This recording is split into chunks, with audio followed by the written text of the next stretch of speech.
If you are going into any business, you must understand the business A to Z. You must know that business.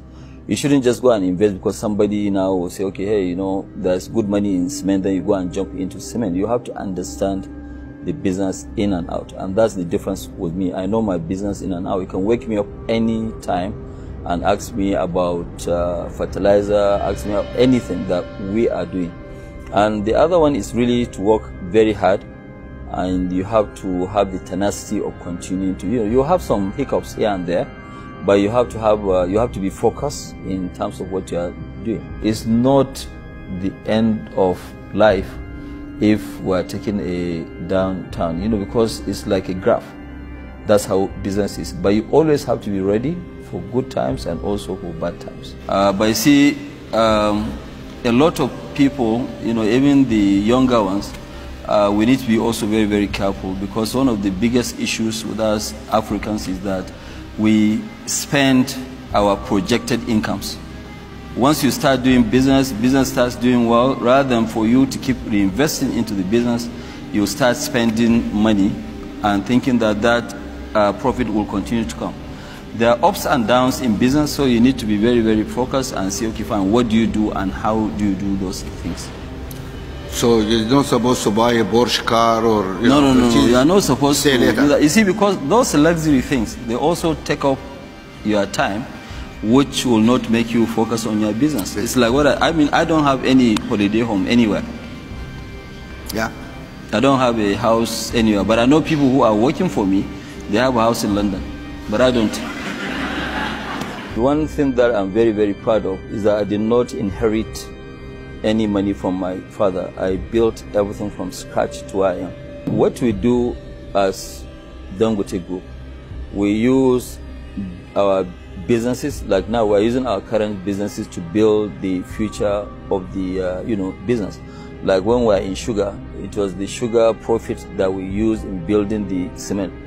Now with this cement, we're building so many things, refinery, fertilizer,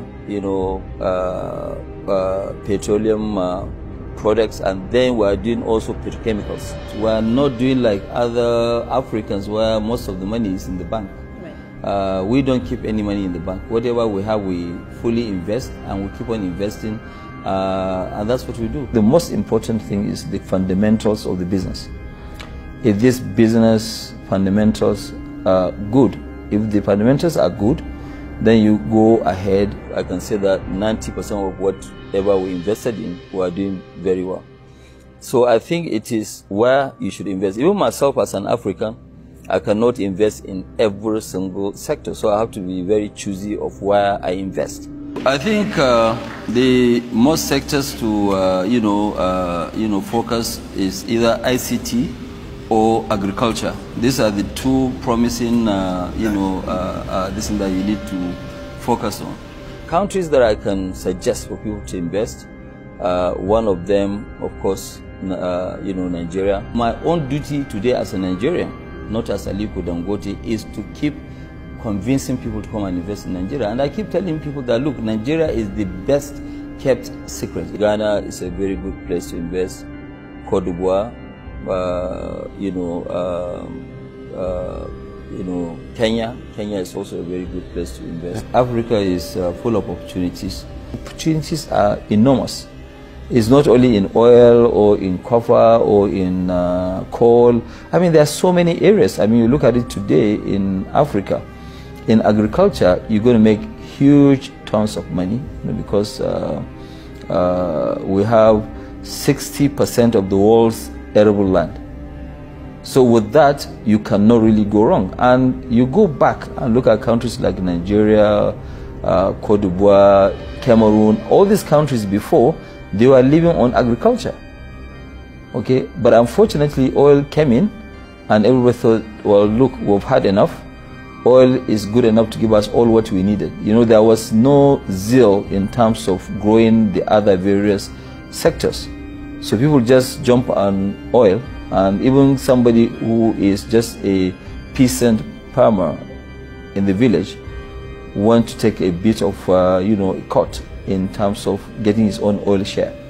So that's really what destroyed, you know, some of our, you know, economies. But right now, things are bouncing back.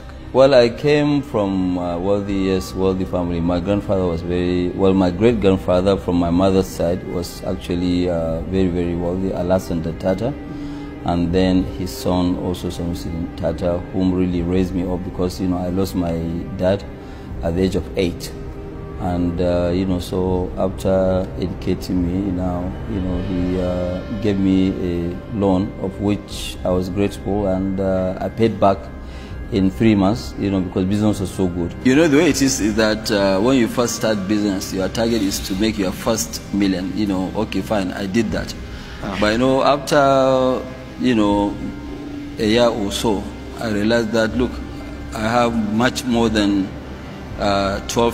13 billion, you know, and I said, okay, fine, all these numbers are just written numbers. Yeah. You know, and one day I went to a bank.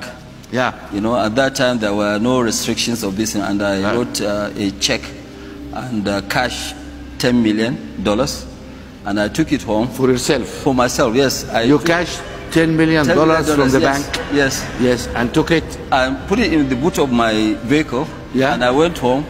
And I open it and I look at 10 million. I said, that, okay, fine. Now I believe I have money.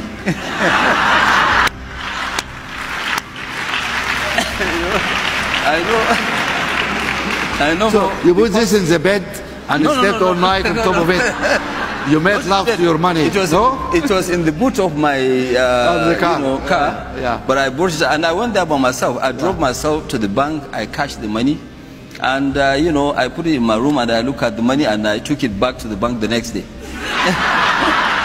Anytime when I have excess money, I like to put more in terms of charity. Okay. I don't really have very expensive lifestyle. Can I ask you how much money you have in your wallet today? Today? Yeah, how much money you have in your pocket? You'll be very, very surprised. I don't even have, not even $1, nothing. You have no money on you? Nothing. Okay. Nothing. I have nothing. That's money for you guys. When you have money, you don't carry money. My upbringing from my late grandfather really helped me quite a lot. He was a very, very humble person, and sometimes he used to drive himself. And that's what I do now, you know, even on weekends right now. Once I finish this interview with you, I won't go out with the driver. I'm going to go alone and I'm going to drive myself. I mean, I feel safe. And really, I don't have any issues, you know, with that. You know, you know, it's always better to be humble. You know, they say that no condition is permanent. So I want to always run my life, whether I have money or I don't have money, I can run it, and it's true. It is true indeed.